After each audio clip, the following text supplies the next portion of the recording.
السلام علیکم ورحمۃ اللہ وبرکاتہ۔ صحابہ کرام کی دشمنی الحب للہ والبغض للہ، نفرت بھی اللہ کے لیے، اللہ رسول کے لیے، اور محبت بھی اللہ رسول کے لیے۔ حضرت عمر رضی اللہ تعالیٰ عنہ ایک دفعہ ایک جگہ سے گزرے، ایک صحابی رسول قرآن پاک لہجے میں پڑھ رہے تھے تجوید کے ساتھ، تو جو لہجہ وہ پڑھ رہے تھے حضرت عمر رضی اللہ تعالیٰ عنہ کو معلوم نہیں تھا، یا جس وقت آقا نبی کریم صلی اللہ تبارک و تعالیٰ علیہ وآلہ وسلم نے بتلایا تو وہ موجود نہیں ہوں گے، تو انہوں نے قرآن جب سنا تو اس کے گلے میں کپڑا ڈال کر آقا نبی کریم صلی اللہ تبارک و تعالیٰ علیہ وآلہ وسلم کی دربار میں پیش کر دیا، حاضر کر دیا۔ عرض کی، یا رسول اللہ فدا کا ابی و امی صلی اللہ تبارک و تعالیٰ علیہ وآلہ وسلم، جیسے میں قرآن پاک پڑھتا ہوں یا آپ نے جیسے مجھے سکھلایا ہے ویسے نہیں پڑھتا، کیا یہ غلط تو نہیں پڑھتا؟ تو ہمارے آقا حضرت محمد کریم صلی اللہ تبارک و تعالیٰ علیہ وآلہ وسلم نے فرمایا کہ پڑھ کے سناؤ۔ اس نے پڑھ کے سنایا، فرمایا اے عمر، قرآن پاک اس طرح بھی اس لہجے میں بھی اترا ہے۔ تو حضرت عمر رضی اللہ تعالیٰ عنہ نے اس کو چھوڑ دیا، کپڑا گلے سے کپڑا چھوڑ دیا اور گلے مل لیا، کہا کہ میرا جو آپ کے ساتھ جو ہے نفرت یا بغض یا غصہ تھا وہ اللہ کے لیے تھا کہ اللہ کا قرآن جو ہے تو نے کیوں غلط پڑھا ہے۔ جیسے حضرت موسیٰ علیہ السلام آئے، حضرت ہارون علیہ السلام کے سامنے بچھڑا بنا کر اس کی پوجا کر رہے تھے، تو برداشت نہ ہوا، اللہ کی رضا کے لیے، اللہ کی توحید کے لیے آ کر سر سے پکڑا اور داڑھی کو نوچا، تو وہ بھی اللہ کے لیے تھا۔ حضرت عمر رضی اللہ تعالیٰ عنہ کا بھی اللہ کے لیے تھا۔ آج ہمارا مسلمانوں کا کیا حال ہے؟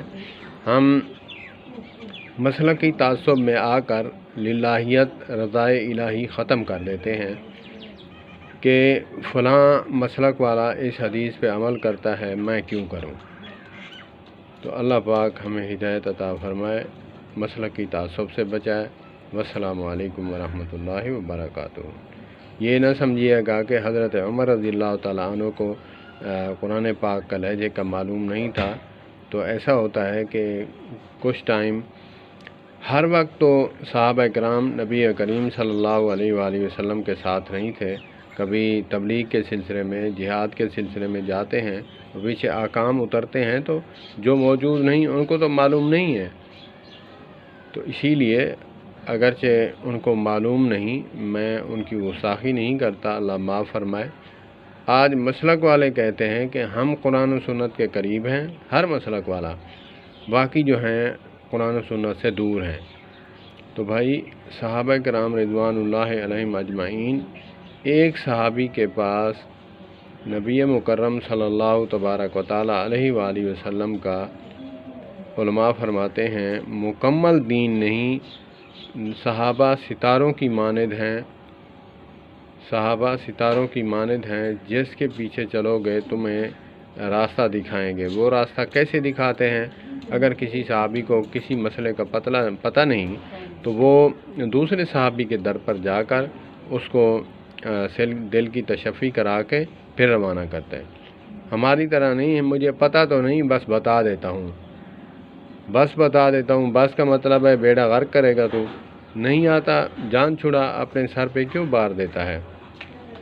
جیسے مولانا عبدالعزیز شجاع آبادی رحمۃ اللہ علیہ فرمایا کرتے تھے، مولویت کو خطاب ہے میرا، وہ فرمایا کرتے تھے، یہ میرے الفاظ نہیں ہیں، مولانا عبدالعزیز شجاع آبادی رحمۃ اللہ تعالیٰ علیہ فرمایا کرتے تھے، مولویت کو خطاب کرتا ہوں، 5 منٹ قرآن پاک کی آیت پڑھتے ہو، 5 منٹ حدیث پاک، اس کی ترجمہ کرتے ہو، تشریح کرتے ہو، اس کے بعد ادھر ادھر کی چھیڑ دیتے ہو، قرآن و سنت ختم ہو گیا ہے، اپنے اوپر وزن کیوں ڈالتے ہو؟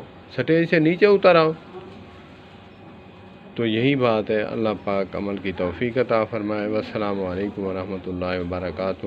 علماء فرماتے ہیں کوئی مسئلہ آپ کو کسی مسلک میں نظر آیا وہ کر رہا ہے تو ایسا نہ کہو کہ ذخیرہ احادیث میں کلی طور پر نہیں ہے، یہ کہنا چاہیے کہ میرے علم کے مطابق میرے جو ہے مطالعے میں یہ چیز نہیں آئی، شاید کہ قرآن و سنت میں موجود ہو، اس کی تحقیق کریں، تحقیق کرنے کے بعد پھر اس پر طعن و تشنیع کرے یا پھر تنقید کرے احسن طریقے سے، یا پھر اس کی اصلاح کرنے کی کوشش کرے۔ والسلام علیکم ورحمۃ اللہ وبرکاتہ۔